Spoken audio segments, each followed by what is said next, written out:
Hello, everyone. Hello, Welcome everyone. to Welcome. last session of Scholars in Blockchain International Symposium. Um, some of you have been with us all day long. We started at around 8 a.m. UK time.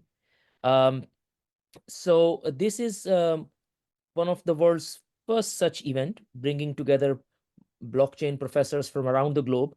My name is Naseem Naqvi. I'm the president and founder of the British Blockchain Association and the editor-in-chief of our journal.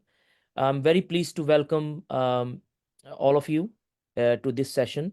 The plan is that we have 5 minutes for each speaker to talk about themselves, their institution, their projects, and also any important suggestions, advice, and tips they have for blockchain or crypto researchers.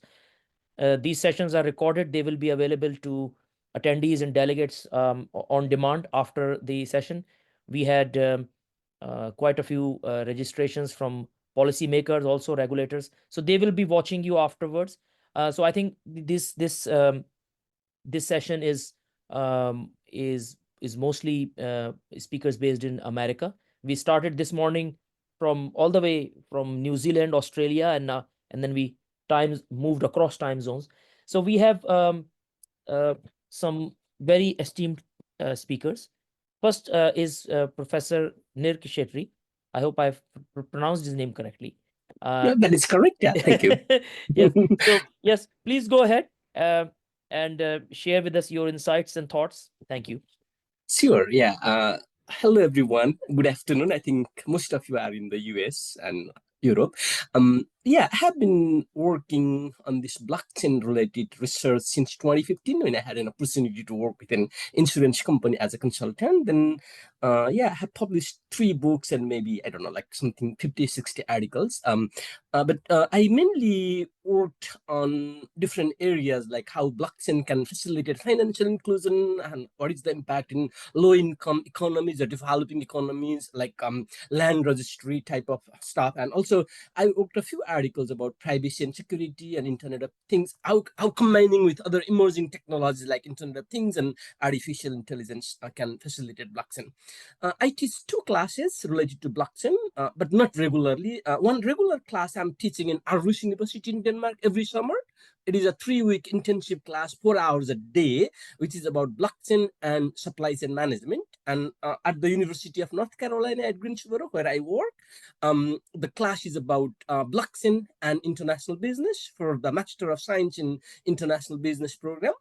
Currently, I'm publishing kind of second edition of my book, Blockchain and Supply Chain Management with Elsevier, which will be published in March, just kind of giving a final task, addressing the comments, all the queries from the copy editors and all the things. And the book has a lot of things and specifically focuses on 4 industries, supply chain in 4 industries: food and beverage industry and the healthcare and pharmaceutical industry, luxury goods industry, and also supply chain finance and trade finance. Of course, there are other things like the opportunities and challenges and that thing, and also some introductory stuff about how blockchain can facilitate supply chain by kind of combining with other technologies, and what is the current situation, how blockchain can help achieve different goals of supply chain and all that thing. And we do not really have any blockchain program in our university where I work, and pretty much I'm the only one, unfortunately, who researches on blockchain, and we are not big universities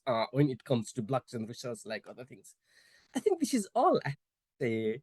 I don't know how much is 5 minutes, and I don't know. I don't want to take a lot of time to talk about the current So research and you all that. can But still tell us a bit more about. You have still got 1 minute, sure, maybe okay, maybe a couple of minutes. So okay, sure, yeah. you mentioned Recently, you are the only one talking about blockchain in your North Carolina University. right, I'm the pretty much only one who does research about blockchain, but it is really interesting thing, students. We have masters in international business program, and this is one of the most popular classes there. And also in Denmark, actually, I was teaching another class since 2020, they asked me to offer this class rather than the other class I was working on. So it is really, the class is already full capacity, like 50 people in the class, and I get really good feedback. And actually, many of my students end up doing their master's thesis, which is a requirement in Denmark related to blockchain. Actually, like this is really interesting area for many of the young people in Denmark and other parts of the world. And so basically, this is one of the master thesis kind of topics for many of them. Thank you very much. Thank you, Thank you. Professor Kshetri. Thank you for excellent insights, and congratulations on your second book that you're writing on blockchain and Oh, supply chain. yeah, Thank it you. is second edition of the book. Thank you. Oh, second edition of the book. Right. Sorry. Second edition of the book. Thank Second edition of the book. Okay. you. Right. Thank you. So next we have Professor Andreas Park from Toronto. Andreas is here. Andreas, welcome. Yeah. I think you're on mute. Let me. There you go. How's it now? Yeah. Yes, that's it. Thank you. It's never happened before that a professor goes online and is on mute, eh?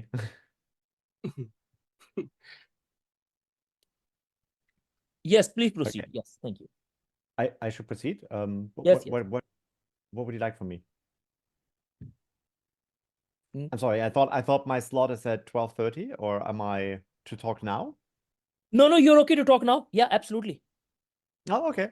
Oh, So yeah, you want me to- absolutely. Yes. I'm so sorry. Okay, so you just want me to introduce myself, right? Okay, so Yes, I'm introduce yourself and a bit about your institution, your sure. work in blockchain research projects, any important ones that you have done, and also Okay. any tips, advice, suggestions you have for blockchain researchers, people who are doing PhD or MSc in blockchain, any advice and suggestions you have. Okay, very good. Okay, so okay, start with myself. So I'm a professor of finance at the University of Toronto. The University of Toronto is a very big place. So I am cross-appointed with our business school. We have satellite campuses. I do my undergrad teaching at one of our satellite campuses in a suburb called Mississauga, which you've never heard of, but it's like the 5th biggest Canadian city. So I teach at various different levels. I teach at the undergrad level. I teach at the MBA level. I also teach some components of blockchain in our so-called MFRM program. That's a pre-experienced postgraduate program for people who want to get a specialization in finance. My MBA course is often frequented by students in our Master of Financial Economics program, which is a joint endeavor between economics and economics and the business school. We also have a Master of Finance program, so that's a post-experience program, and there too I teach some blockchain. And I teach a little bit in the PhD program too, and I've advised PhD students. Also people came to visit me, so for my half year or a year, and actually I advise those students too. Now, so that's just basically my teaching component. For those who don't know, the University of Toronto is Canada's best school. As generally speaking, is one of the top 20 universities in the world. So we like to, and our business school is, at least on the research side, in the top 10 to top 15 schools, usually worldwide. The University of Toronto, as I said, is very big. People take blockchain not just from people like me, so I'm a business professor, obviously, but they also take it at engineering. And there's, for instance, I have a colleague in computer science who built his own blockchain project. And I've actually collaborated with people on that space too. Now, a little bit about myself. So my accent may not give it away, but I'm actually British.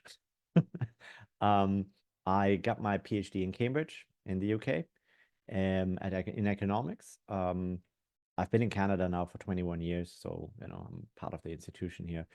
My research is generally in an area called market microstructure. I also did work in game theory. I've published papers on automated market makers. I've published papers on token design. I'm also co-founder of a group which is called the Crypto and Blockchain Economics Research Forum. So this is a group where we're trying to bring together people who are generally interested with an interest in research and economics and blockchain. So we organize a series of conferences. We just had one in New York, where we brought in founders from places like Uniswap, Labyrinth is a UK project, what's called optimism, arbitrum, and so on, right? So we had a really, we do a lot of that. We have a webinar, I have a podcast on the topic. And last summer, we actually organized a summer school for PhD students who are interested in this space. And we're going to do this again going forward. We're very happy to have people from the UK come, and people from the UK came last year too. So we bring in top researchers all across, usually North America, but also from Europe, that teach about their respective specialties. As it comes to one of my most recent works is actually I try to ask questions such as, imagine we apply blockchain, in particular automated market makers, to equity markets. What would they do to markets? And the results are actually quite fascinating there. They were interesting enough so that actually I got to brief the staff of 2 commissioners from the SEC on this particular topic, and I have a very good sense that one of these 2 will probably become the replacement for Gary Gensler going forward. So by the way, we had this person yesterday in a webinar too. If anybody's interested in that, it's called CEBB, CBER-forum.org. I think we have a very exciting program there that we run. Okay, so that's a lot of talking from me. If there's any questions, I'd be very happy to answer them. Yes, thank you very much. I think we may have 1 or 2 questions in the end. So the summer school, Andreas, is that how's it funded? I mean, obviously, whoever is coming to you has to self-fund the whole thing, right? Yes, I think we even provided some funding. We provided housing in particular, which is expensive in New York. So all of the students that came were housed somewhere. Okay. We did get funding from a UK institution. It's called the Digital Finance Institute. We're not sure if they're going to fund it again, but I'm pretty sure that we will find a way to fund it going forward. For our conference, for instance, the last one that we had, we got funding from Uniswap and Eigenlayer. There's generally, because I like to think that the work that we do provides a really valuable service to, obviously we have an academic interest in it, but it also provides a very valuable service for the community, blockchain community in general. Because, in my opinion, the engineering component is obviously paramount, but most blockchain protocols use some form of network, or they build some form of platform. That's actually a pretty hard economic problem to solve. And so I think as economists, we have an awful lot to say on that. So, the role of tokens, for instance, is key if you want to run a successful platform. That's important, right? And so we try to give people a sense of what the state of the research is in this field. And as I said, we had some of the top people present in the top people that generally work in this field, papers that have been published in top journals, and the authors thereof we had to give these presentations. And So now we don't have travel support for people to travel to New York, but as I said, we will have housing, at least should be covered. And this crypto and blockchain economic research forum that you mentioned, is that a part of the university? No, this is actually a group that would be an overstatement. So it's a group that so I co-founded together with Farhad Saleh and Will Zong so Farhad is University of Florida and Will is at Cornell. And there's a few other people that are part of the organization. So it's kind of developed in COVID. Because we try to figure out, first of all, there was obviously a lot of interest in the field. And so the founders of it were some of the first people in economics and finance that actually worked on the topic. So we got together on that.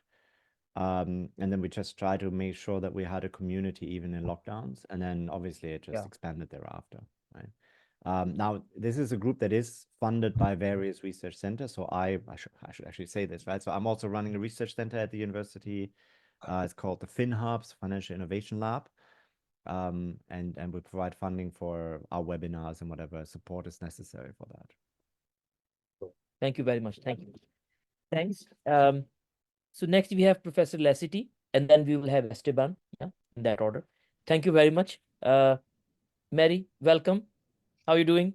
All right. Oh, Dr. Naqvi, thank you so much for organizing this day. I was able to attend some of the early sessions. It was phenomenal to see colleagues from Nicosia to South Africa, and I'm very happy to be able to have the opportunity to participate. So thank you for doing this for us. Thank you. For those of you who don't know me out there, I'm Professor Mary Lacity. I'm coming to you from the University of Arkansas here in the state of Arkansas in America. And I am in the Walton College of Business. And that's important when to know that I'm in the Walton College, because our focus on all the applications of these technologies really are about how do you get business and social value out of digital innovations, with blockchains being, one of the tools in our toolkit.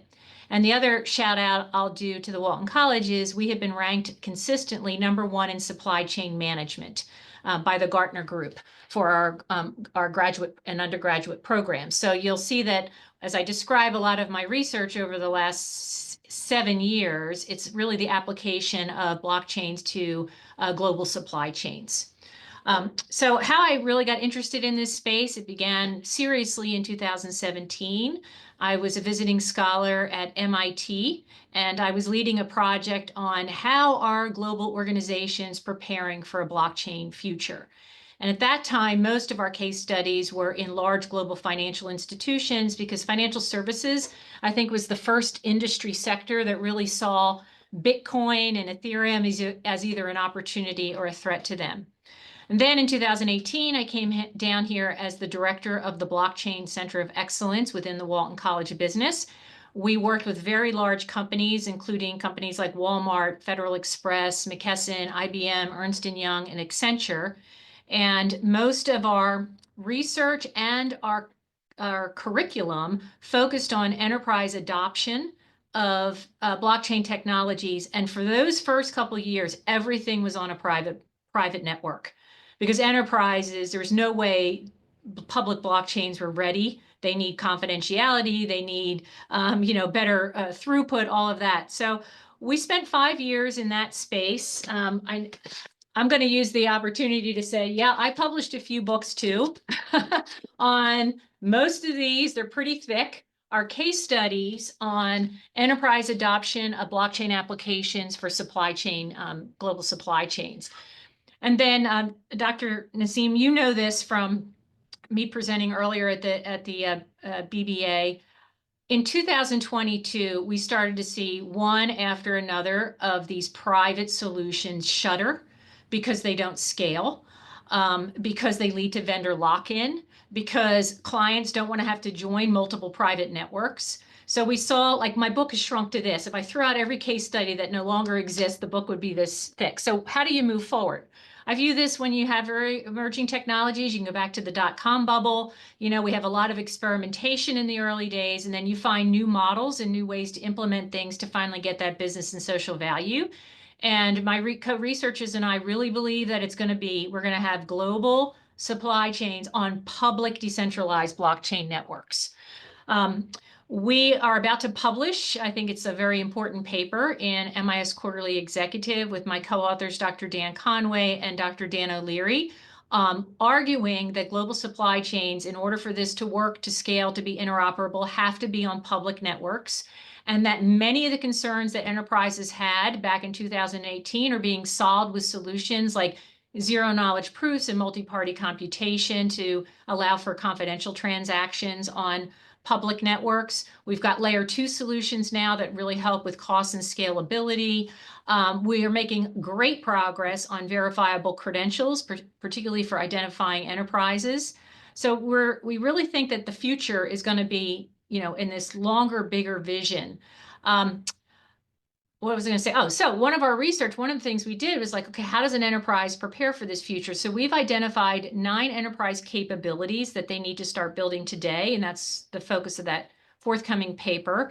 And they really span the dimensions of helping to build the ecosystem, the regulations and the standards. You have to have that in place in order to have global scalability. You also have to have new business models. Right? We can't slap Web 2 business models on Web 3 decentralized infrastructures, and talking about shared governance. And then also the technical capabilities that they're probably most likely going to buy rather than build, because now we're starting to see that there are plenty of help that they can get from some of the the large consulting providers. So that's our model going forward. Trying to help this with create a reality in addition to being active in the British Blockchain Association. I'm also a founding member of the Linux Foundation's Trust Over IP Foundation that's really focused on machine verifiable credential space. I'm on the governance working force task force. I'm also an ambassador for the Global Blockchain Business Association here in America that's run by the fabulous Sandra Rowe. And I'm going to give a shout out to anyone out there. I am going to be a visiting scholar in the next semester from January to May at the London School of Economics. So I will be based in London. I'm looking so forward to the BBA's 7th Blockchain International Scientific Conference in London on the 4th. And the last soundbite I wanted to get in here is that another thing I've learned is when we're talking to C-suite executives, we're not talking in terms of blockchains anymore. We're really talking in terms of digital innovations, and blockchain I view as the architectural glue. And in order to get this global supply chains, we're going to be connected to IoT devices to get that good data. We're going to be connected to AI on multiple fronts for doing prediction and for doing analytics. And also, I think, especially with agentive AI, we're going to need blockchains to be that record of the decisions that are being made by AI. We need a tamper-proof resistant activity log. So I view that this space and blockchains will be more of that architectural glue. We're not going to be using the term blockchains as much in the future. We're going to be talking about the applications and the platforms that are actually delivering that business and social value. So those are my sound bites, and that's who I am here. I don't know if I covered everything you wanted me to cover, Dr. Naqvi. Yes, you've covered everything. I was taking some notes. I think that's a very concise summary, and well done. And thank you for everything that you've been doing. Okay. You mentioned about private blockchains, and you mentioned about .com bubble. Have we now concluded that private blockchains were a bubble, or there is still some utility? I think there's still going to be some utility, right? Especially we see a lot with government applications and stuff. But that's why I started with talking about global supply chains. That's not going to work on private networks. So that argument that I'm making about private being dead, that's really in the context of global supply chains. I guess the last thing you wanted me to talk about that I forgot is our curriculum. And it's been really interesting that our research has completely married our curriculum. So we used to offer a blockchain minor and a concentration undergraduate and graduate levels. The first couple of years we taught it, they were developing applications on Fabric, which is a private protocol. Then we pivoted to Ethereum. So we did that for the next 3 years. And now we've created a more generic curriculum called Digital Innovation, where blockchain is part of that.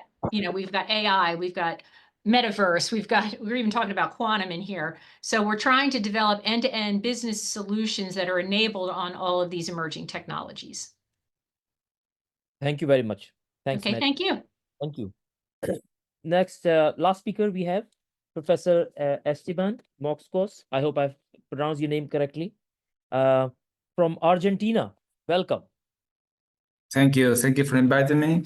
It's an honor to be here in this sharing this extraordinary meeting. You know, I share the congratulations from my previous colleague, thanking you for organizing this huge effort, because I saw you at the morning. I'm seeing you now, and I am just still alive, barely, I guess. So thanks for this huge effort and to put us in contact with colleagues. Well, my background is quite different from my other colleagues. I'm from computer science. I'm a full-time professor in Buenos Aires University, which is one of the top 100 universities in the world. Besides being in Argentina, it's a small, large, but south country in South America. We have this prestigious university. We have different colleagues. Here I am in the computer science department, and my focus is on distributed systems, more or less. And my approach to blockchain was that size. I try to verify and try to study the protocols behind the blockchain. Are they working? What are the limits? They are cheating us. Can you cheat using the network information and the traveling between peers in blockchain applications? So my approach or approach in my group here is mainly focused on network size, creating tools to do this kind of analysis, because the old blockchain have testing networks, something like that, when you can run your applications, but they're not controlled. You cannot set up the environment, and you cannot set up the conditions or the attackers or the amount of attackers and the network traffic and the network condition that can trigger different states and different answers from the applications. And we try to run the actual code. We check out the GitHub repository. We set up the servers and the relays in some cases, and create an actual mimic of a system. And we try to do that in larger scale. So we need a lot of resources, and we don't have a lot of resources within Argentina. So we develop tools to emulate a complete system, like thousands of nodes running in a bunch of computers. And we try to, the main question we are trying to answer now and focus on is how can we assure that the quality of this emulation and simulation of the actual system is okay? Because you can run, you can have a transaction going, but is it the behavior? Can you extract knowledge of this behavior of the simulated system? Are the resources, maybe in some time we found that using a computer to emulate something, if the computer is overloaded, they can run something, but it's not the real thing. It's quite different from the real thing. And this behavior can trigger you some insights in the actual system, because when you have a computer can be attacked doing some job or computing, extensive computing in that system, can trigger something in the unexpected results on that side. And that's more or less our approach in my lab, which is completely low level. We try to gather information of the messages traveling the network. This is our current state of research. Our university is a large university. We have more or less 300,000 students. So we have an economics school, which is really, really huge. And the research here is strong in I'm in the School of Sciences, so my focus is science, publishing, and connected with people. From the things we did, we were involved in the Mega ACE project, which was one of the worldwide projects selected by Icon Foundation some time ago. They gave us a lot of money, but they cut the funding because things happens in the world with Algorand. But they gave us the opportunity to connect with colleagues in Greek, in Australia, in United States, and start doing things globally and distributed, coordinated by people in US. And from that project, we start to offer offering a course here in Buenos Aires of blockchain, jointly with Juan Garay from Texas University, which is a well-known cryptanalyst, and trying to generate more students interested in this technology and business model. So that's more or less my 5 minutes. I'm on time. Thank you for listening, and thanks again for organizing this. Thank you very much, Esteban. Excellent summary, and well done. Congratulations. You're doing many things in Argentina. Okay, so last speaker we have Victoria have just joined. Victoria, welcome. So yeah, please go ahead, and then we'll take questions in the end. We have got a couple of questions. Thank you. Great. Thank you so much for organizing this and for inviting me to participate. It's amazing gathering of scholars from around the world. I only wish I could have listened to the entire session. So I'm Dr. Victoria Lemieux. I'm a professor of archival science at the University of British Columbia's iSchool in Vancouver, Canada, and founder and co-lead of Blockchain at UBC. And forgive me, I'm just going to read because we've only got 5 minutes, and I want to make sure that I am able to share with you who we are. So since 2016, Blockchain at UBC has been exploring blockchain technology as a new information technology of trust to investigate a broader research question: how can emerging technologies be leveraged to benefit Canadians and the world? The team is at the forefront of leveraging blockchain technology to create meaningful change, and the pioneering education programs and research bring together academic leaders, industry innovators, community partners, and policymakers to address urgent global challenges, including supply chain management, health data, privacy and security, identity management, sustainability, and trustworthy machine learning and AI. The team's contributions to research and training and mentoring have built upon and would not have been possible without its interdisciplinary and collaborative nature. From the outset, blockchain at UBC included perspectives from engineering, computer science, archival and information science, law, and business, to name a few. This interdisciplinary approach led to one of the team's major contributions to what I would term the emerging transdiscipline of blockchain studies, its three-layer model, which argues for a theory of blockchains as complex socio-informational technical systems. The three-layer perspective was developed with collaboration from blockchain researchers from around the world, including some from the UK, and defines the team's fundamentally interdisciplinary approach to understanding blockchains, educating and mentoring students, and designing blockchain solutions with its many industry and community partners, collaborating on the development of theories that encompass an interdisciplinary perspective that has enabled the team to overcome a number of the barriers known to inhibit interdisciplinary research and prevent the full realization of its benefits. In terms of our research, we've made important contributions to the blockchain field. For example, our former postdoc, Dr. Mohammed Jalalzai, working with Dr. Chen Feng, myself, other PhD students, advanced the technology of permission blockchain using information theory to create the fastest permission protocol in the world, Fast Hot Stuff, a breakthrough that's now implemented in leading layer 1 blockchain platforms, including Zaliqua and Dezo. And Dr. Jalalzai is now with the Monad Labs and as a chief research scientist there. We're now exploring use cases of Fast Hot Stuff in sectors like financial services and supply chain management. Danielle Batista and Hoda Hamuda, who are PhD students in archival science, have helped establish the theoretical foundations for trustworthy record keeping on blockchain. Deanne Ross, a PhD student in engineering, has developed novel blockchain-based technology to track and secure digital twins of high-value cultural artifacts. You'll notice that those are 3 PhD students, all women. I'm a woman, so we have advanced equity, diversity, inclusion in the blockchain space as well. I think I'm the only female leader of a large blockchain research and education center in the world, but maybe that's not true. I don't know. I haven't met everybody, so maybe you'll be able to tell us after this. We've significantly advanced secure and privacy-preserving data sharing through a range of innovative blockchain solutions. I'll just name a couple. The POMA Buster for detecting multi-transaction price oracle manipulation attacks on Ethereum, enhancing detection accuracy with low false positive rates. Also secure consent, a patient-centric consent management system for genomic data sharing and precision oncology.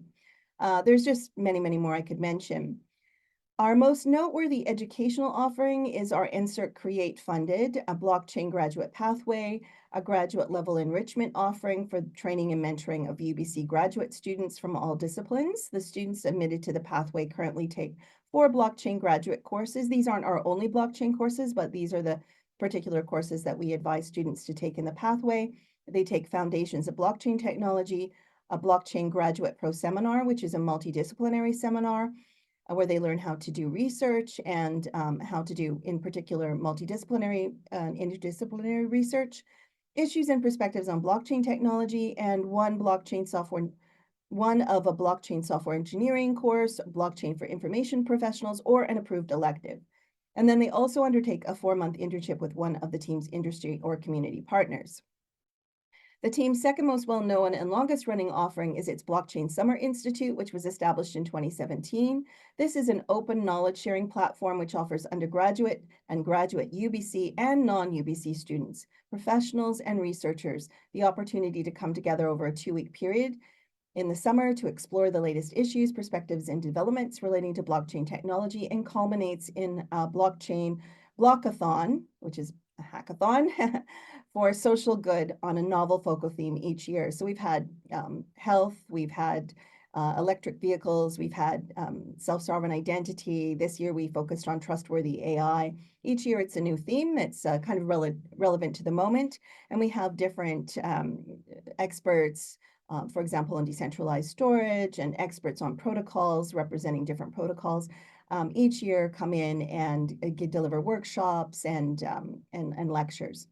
We also offer a micro-certificate in blockchain innovation and implementation that's being restructured at the moment, but the goal is that this micro-certificate, which we will continue to offer, is to provide learners with a toolkit that empowers them to evaluate blockchain use cases and opportunities and understand how they can be designed and implemented to realize business and social value. And our 3-layer model of blockchain, that multidisciplinary perspective really informs this. So that's basically what I wanted to convey to everyone. And sorry, that's a lot of information coming at you very quickly about who we are. But I welcome questions. Thank you very much, Victoria. Excellent. And congratulations, all the work that you've been doing around trustworthy AI and all the other things you mentioned. There was they posted in the chat box also.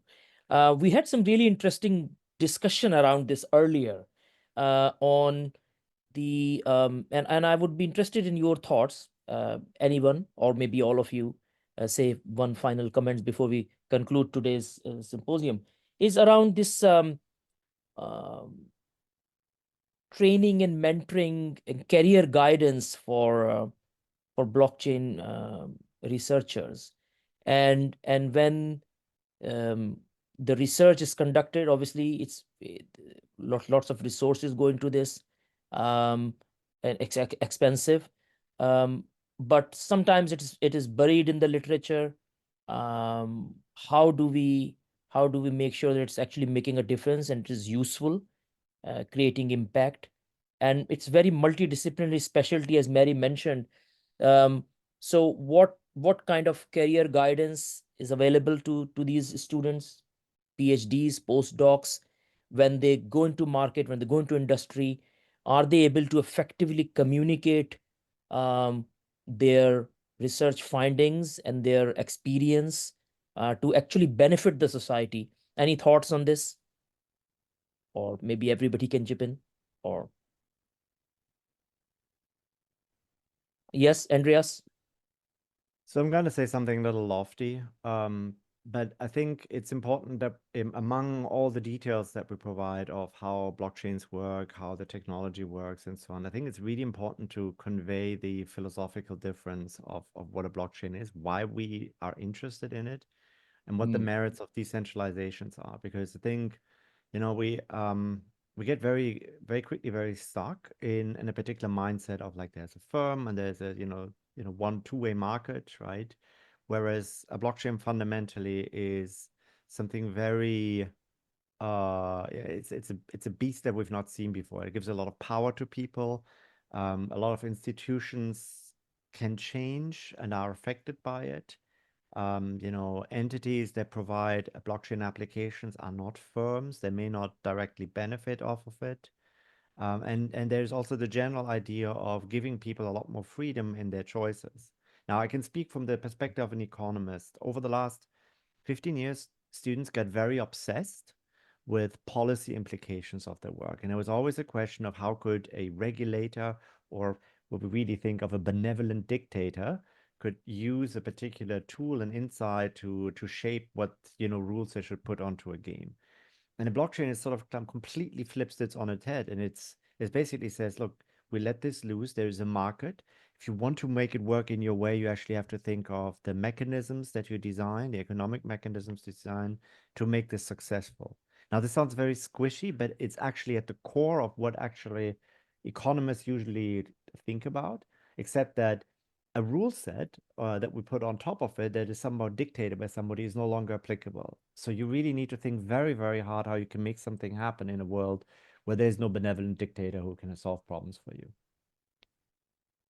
Victoria and then Esteban, yes? Yeah, so I'm going to say something really practical.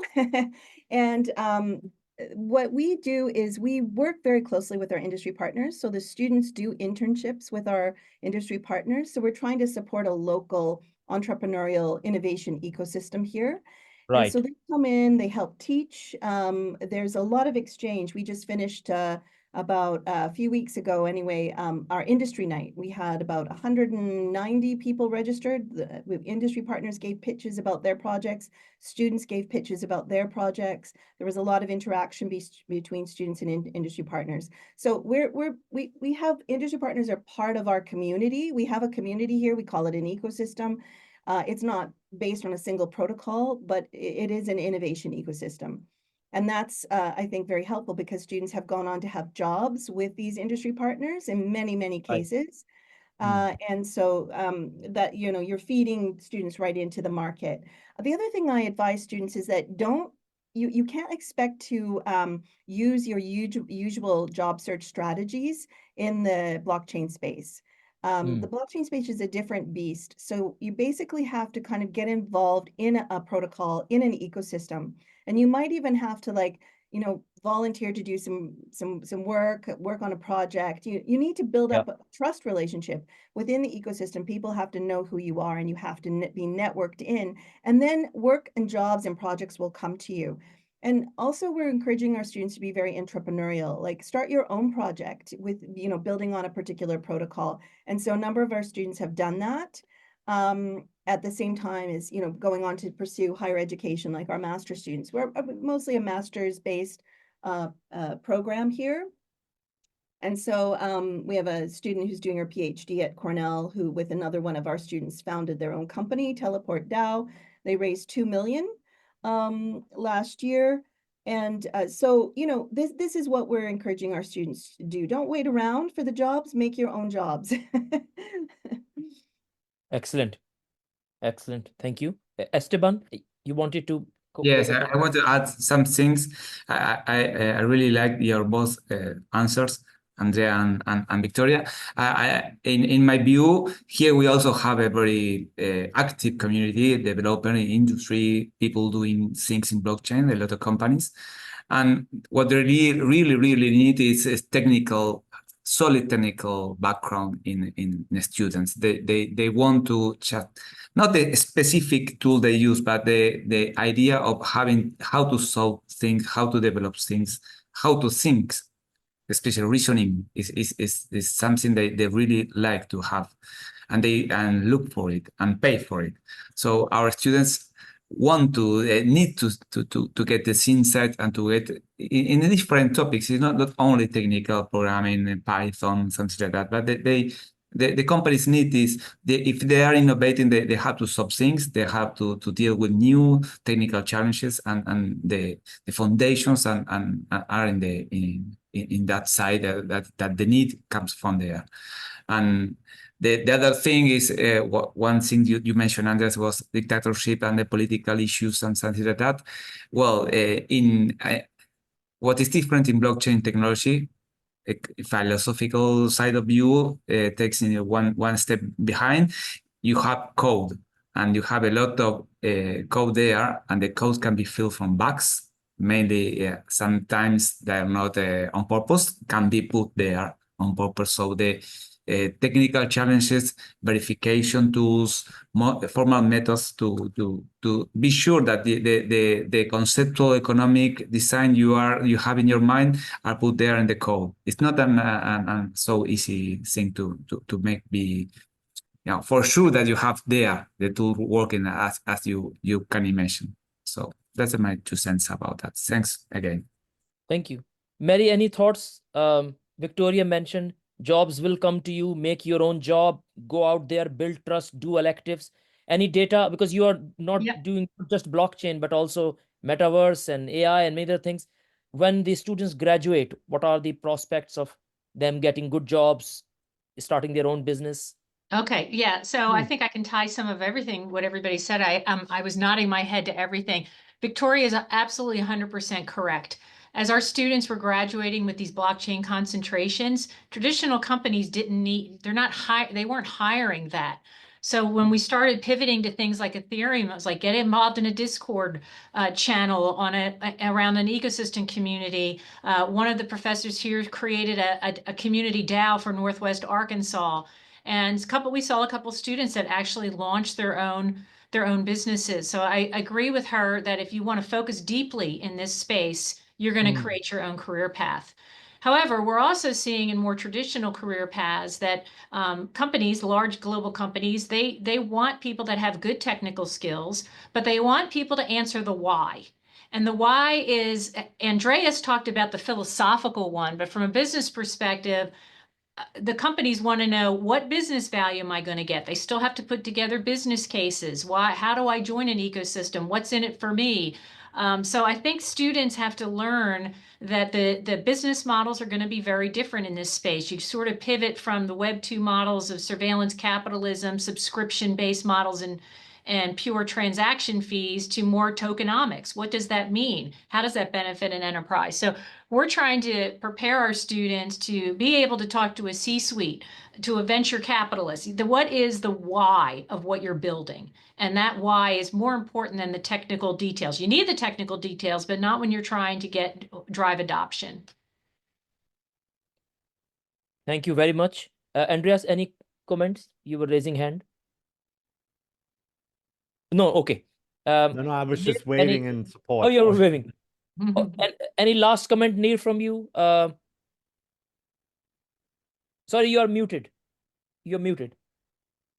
Yeah, all the panelists cover the most important things, and technical knowledge is important, but at the same time, convincing these top management people and policymakers and regulators, that is the most important thing. And also in the past few years, they were saying blockchain is kind of a solution in search of a problem, and probably that is changing because of all these technology, especially the artificial intelligence and generative artificial intelligence and metaverse. A lot of new applications are emerging, and there is really, and also investment in blockchain, venture capital, and all types of investment was really down in 2023. But if you look at the trend right now in 2024, it is consistently growing. So there is really a bright future. And the only thing is that these regulators and policymakers and top management team need to know what exactly blockchain can deliver value to them, or what blockchain can deliver to the national policy making or the national GDP growth, and all those types of things are important, I think. Indeed. Excellent. Thank you very much for everyone for your add one more amazing... thing, actually, because I really yeah, like what Andreas, everybody said. I just wanted to add one more, because I really like what you said, Mary, there. And I just wanted to add maybe, so I'm particularly interested in financial institutions, you know, given that I'm a finance professor. And I think the key thing that we're trying to convey is the power of building on a common resource, which is what a blockchain really is. And so that kind of changes the way I have to think as a business. Because it's much less clear of how you're actually making a profit, how you acquire a customer, how you retain customers. And I think that's kind of one thing where we can really, as you say, we're talking about tokenomics and the like, where we have to really bring to the students that they have to convince people that there's really a different thought process required here. Thank you very much. Thank you, everybody. And with that, we conclude our symposium. As Mary said, we'll see you hopefully in London in April at our 7th Blockchain International Scientific Conference. Call for submissions are open. Deadline is in December. So if you have any exciting project you want to present in London, UCL, it will be held. We look forward to meeting some of you there. Thank you very much, everyone, and have a great day. Thank you. Thank you.